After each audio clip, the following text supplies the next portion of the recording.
25% इस कुर्रा अर्ज़ के ऊपर मज़हब हक इस्लाम, दीन इस्लाम। और एक मुहतात अंदाजे के मुताबिक जो सबसे दूर वाली फिगर बताई जाती है वो ये है कि 2025 में, यानी आज से तकरीबन 26 साल के बाद, इस्लाम दुनिया का सबसे बड़ा मज़हब होगा इंशाअल्लाह।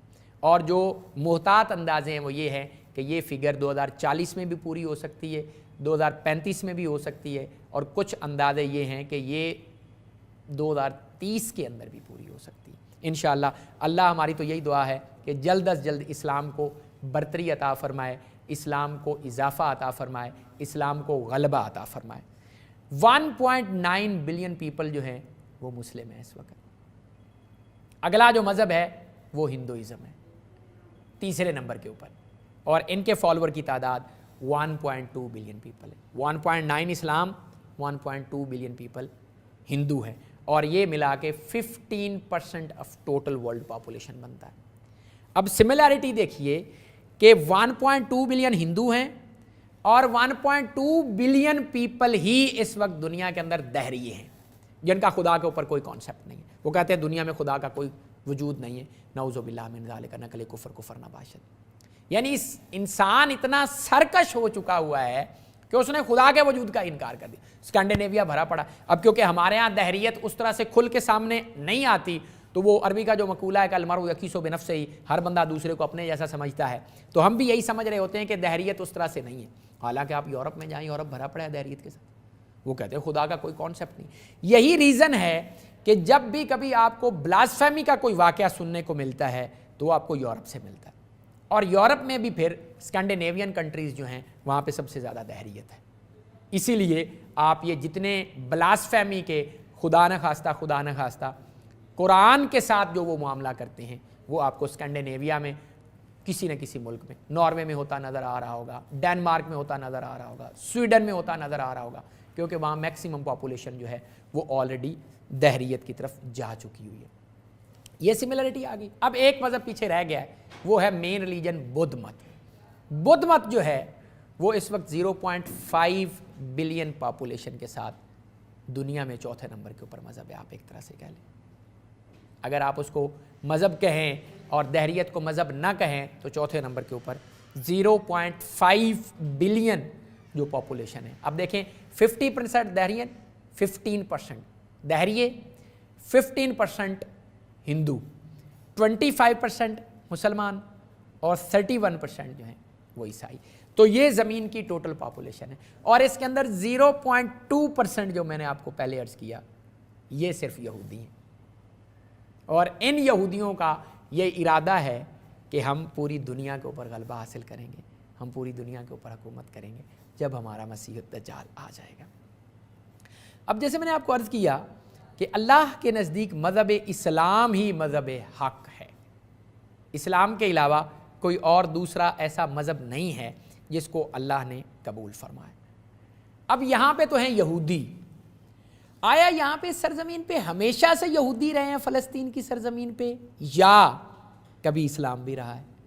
तो हाँ, यहाँ पे सबसे पहले इस्लाम आया नवंबर 636 के अंदर, जब हज़रत फ़ारूक आज़म रज़ी अल्लाह ताला अन्हु फ़ाते शाम और फ़ाते फ़लस्तीन बन के इस ज़मीन के अंदर दाखिल हुए, सरज़मीन के अंदर।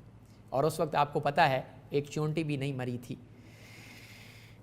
और एक पत्ता भी नहीं गिरा था, कोई दरख्त नहीं काटा गया। एक मुआहदे के तहत हज़रत फ़ारूक आज़म रज़ी अल्लाह ताला अन्हु ने सरज़मीन फ़लस्तीन को, बैतुल मक़दस को फ़तह किया, और दूसरी दफ़ा सलाहुद्दीन अय्यूबी ने इस सरज़मीन को फ़तह किया है और यहाँ पे इस्लाम आया। तो ये दो इंसिडेंट्स हैं जब मुसलमानों ने इस सरज़मीन को फ़तेह भी किया है। ये नहीं है कि ये मुसलमानों के कभी कब्ज़ा के अंदर ना रही हो, मुसलमानों के पास ये रही है। अब मुसलमानों की इसके साथ गर्ज क्या है, मुसलमान इसको क्यों लेना चाहते हैं? यहूदियत का तो मैंने आपको बता दिया कि बनी इसराइल ये चाहते हैं कि यहाँ पे इकट्ठे होकर यहाँ से वो फिर सारी दुनिया पे। मुसलमान इसको क्यों लेना चाहते हैं? मुसलमानों को क्या मजबूरी पड़ी है? इतने 50+ कंट्रीज़ हैं, इतना ज़्यादा लैंड मैस उनके पास मौजूद है, इतने ज़्यादा ज़खायर मौजूद हैं, इस छोटे से पोर्शन के ऊपर क्यों? तो उसकी वजह यह है कि मुसलमानों के जो 2 मकामात मुक़द्दसा हैं जिनको हम हरमैन शरीफ़ैन कहते हैं, جو سرزمین مکہ ہے، جہاں پہ مسجد الحرام واقع ہے، جہاں پہ خانہ کعبہ واقع ہے، اور جو حرمین کی دوسری جگہ ہے یعنی مدینہ المنورہ ہے، جو طیبہ ہے، جو طابہ ہے، اس کے بعد اگر مسلمانوں کی کوئی تیسری مقدس جگہ ہے تو وہ قبلہ اول ہے، یعنی بیت المقدس کی سرزمین۔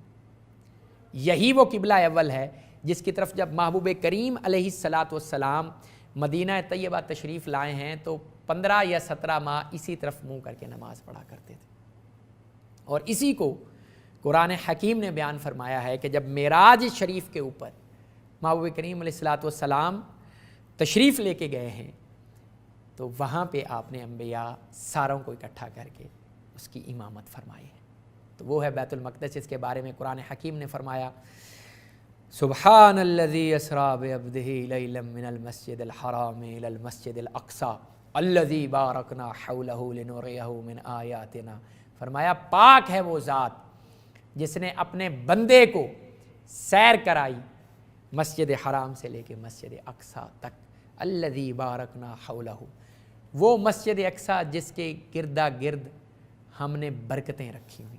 مفسرین کرام فرماتے ہیں مسجد اقصی کے ارد گرد کم و بیش 20,000 انبیاء کی قبور ہیں، اس لیے اللہ نے یہاں پہ برکتیں رکھی ہیں۔ سو یہ وہ برکت والی جگہ ہے جو مسلمانوں کا قبلہ اول رہا ہے، جس طرف ہمارے نبی کریم صلی اللہ علیہ وآلہ وسلم 15 سے 17 ماہ مدینہ شریف میں بھی تشریف لا کے تو نماز پڑھتے رہے۔ پھر ظہر یا عصر کی نماز تھی کہ وہاں سے قبلہ بدل کے اللہ کریم نے کیا خوبصورت منظر کشی فرمائی ہے کہ قد نری تقلب وجہک فی السماء فلنولینک قبلۃ ترضاھا، اے محبوب کریم ہم دیکھ رہے تھے کہ جب آپ بار بار آسمان کی طرف نظر اٹھا کے دیکھتے تھے کہ یا اللہ ہمارا قبلہ ادھر ہی پھیر دے جو ابراہیم علیہ السلام کا قبلہ تھا، لہذا اے محبوب پھر ہم تمہیں حکم دیتے ہیں کہ تو ادھر ہی قبلے کا رخ جو ہے وہ پھیر دے جدھر تیرا دل ہے۔ تو ظہر کی یا عصر کی نماز تھی، محبوب کریم علیہ السلام مسجد قبلہ تین کے اندر مدینہ شریف میں موجود تھے، وہیں حکم نازل ہوا تو آپ نے اپنا قبلہ وہیں سے گھوم کے خانہ کعبہ کی طرف کر دیا، اور صحابہ کرام جو ہیں کیونکہ یہ بالکل 180 ڈگری تھا، بیت المقدس اس طرف تھی اور خانہ کعبہ لیفٹ سائیڈ کے اوپر تھا، تو وہاں پہ اللہ کے رسول علیہ السلام بھی گھوم گئے اور صحابہ کرام بھی جو ہیں وہ پیچھے سے آ کے گھوم کے اسی سائیڈ پہ چلے گئے۔ مجھے لینا ہے ایک وقفہ، وقفے کے بعد دوبارہ آپ سے ملتے ہیں۔ ہم یہود کو ڈسکس کر رہے ہیں، دیکھتے رہیے سفر قرآن۔